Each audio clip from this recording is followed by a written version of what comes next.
Hello everybody, we've got a new DevBlog from the old school RuneScape team, expanding the trading post. So, expanding the trading post. Now that they've released the bare bones trading post, for which we voted earlier this year, and we've had a chance to get to grips with its current form, it's time to look at ways that we'd like them to expand it. In this blog they'll be looking at some of the most popular requests that they can offer. Let them know which ideas you'd like, which ones you'd hate, or other ideas you'd prefer instead. In the new year they'll be running a poll with options to introduce the most highly requested features and allow the community to decide what direction they'll be taking with the trading post. So first of all, turn it into the Grand Exchange. First, let's look at the biggest option, turning the trading post into a Grand Exchange. This will be a fully functional Grand Exchange like RS3 players have, including price tracking and offline trading. They will not introduce any of the unbalanced trade restrictions that accompanied the original Grand Exchange launch in 2007. Players would still be able to trade freely through the manual trade screens. In the trading update poll, offline trading was a relatively unpopular feature. Over 50% of the players voted against being able to trade with someone who'd been offline for over 6 hours. Nevertheless, they're able to offer us a fully featured Grand Exchange, and if it's what we'd like them to put in a poll, they'll offer it. While the Grand Exchange made trading far more convenient than it had been before, some of its effects would be more controversial if they came to old school RuneScape. The initial launch of the Grand Exchange was marked by massive fluctuations in items of prices as players adjusted to new levels of supply and demand, and as players dumped the junk from their banks. New strategies evolved for making fast profits from the market, or for making official prices trend upwards or downwards. It was also far more convenient for gold farming bots to turn their botted items into fast cash. If you'd like them to upgrade the trading post into a Grand Exchange, have a think about where you'd like them to put it. They could keep the existing post in the banks, or they could add a big Grand Exchange building northwest of Varrock, or anywhere else if you prefer. Next, send trade requests through the post. Now, let's look at some simpler options. In Wednesday's news post, they touched on the idea of letting players send trade requests by clicking the trading post screen. This would let you open the trade screen with someone who's in any bank on your world, including extra areas like West Varrock and Falador Park, so you wouldn't have to meet up in person. If a full GE doesn't have sufficient support, they'd like to offer this sort of simpler update instead as a compromise. This change shouldn't take very long to add, so you could even ask for it as an interim update whilst waiting for a bigger expansion. Next, automatic trading. Many players have, predictably, asked for trades to be complete automatically.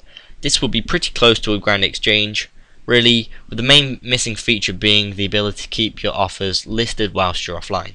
They need to get some changes made to the game engine for this, since it would cause synchronization errors if you cancelled your offer by logging out, while it was completing automatically. Engine jobs aren't such a problem anymore, now they have Ian in the team as the engine programmer. However, he may have to get the RS3 engine team involved to undertake a job like this, so it would not be such a quick job. Next, they have posting buy offers. With the current version of the engine, they had to choose whether to make the trading post support sell offers or buy offers. It can't currently do both with the current behaviour. They chose to launch the trading post for sell offers. They can get the engine changed to allow them to have both buy and sell offers, but they'd like to find out first whether you're going to ask for the full Grand Exchange instead. The engine change wouldn't work with a full Grand Exchange. If you'd like the ability to add buy offers, you've got to remember that the trading post currently confirms you've got the item you're offering to sell. It won't be able to do that for buy offers. So if you vote for them to add buy offers, you're likely to see more silly offers coming in from trolls and time wasters. Next, viewing the trading post from elsewhere. They could let players search the list of offers without being in a bank. There's no need to restrict where you can read it. They just need you to decide how the screen should be opened. The most convenient solution would be to add a button to the game frame to open it. However, editing the old school game frame can be controversial, so we might prefer it if they gave us an item that opens the screen when you click it, although that would of course be less convenient. Next, don't list offers from people with private off. Often, people can't be contacted because they've blocked private messages, and they aren't in their chat channel. With a little game engine work, they can make the trading post delist offers from people who can't be contacted for those reasons. They'd make it re-add the offer once they turn their private messages on again. So if you've got your private off, your offer won't be listed. Which actually sounds like a quite nice idea. Next, Quick Hop. One of the features they're planning to poll for the Friends panel is a join option, so you could hop to your friend's world. While they'll still like to poll this for the Friends panel, and maybe the Clan Chat panel too, they'd also like to offer it for the Trading Post screen. This would be a considerably more powerful feature if the Trading Post screen can ever be opened outside banks, as proposed above. If there's enough support for allowing that, they'd make it clear in the poll questions whether or not the Trading Post Quick Hop feature will work anywhere or not.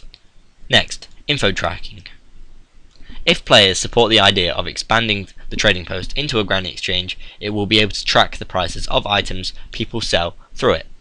All GE transactions are items for cash, so it's straightforward for the system to see the price of the items.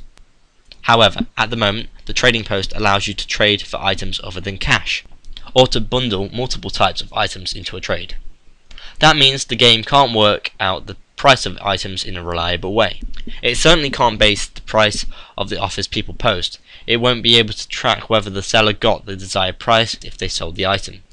If the Trading Post is ever expanded into something that can track prices with reasonable protection against price manipulation, they will offer a price guide at that time. However, this depends on what sort of expansions people support. Finally, in other news, while they'll be opening the poll in the new year to let us vote on how the Trading Post should be expanded, there are a few smaller feedback jobs that they can launch before then. In particular, they'll expand the area where Trading Post trading is permitted at the Castle Wars Bank. Currently it requires both players to be standing directly adjacent the eastern wall where the bank chest and the Trading Post are. That's because the rest of the Castle Wars lobby isn't designated as a bank, since players like to light fires in it. They can work around that to allow Trading Post trading without blocking farming. They'd also like to add an option to the Trading Post sell menu to let you search for existing offers for items that are in your inventory.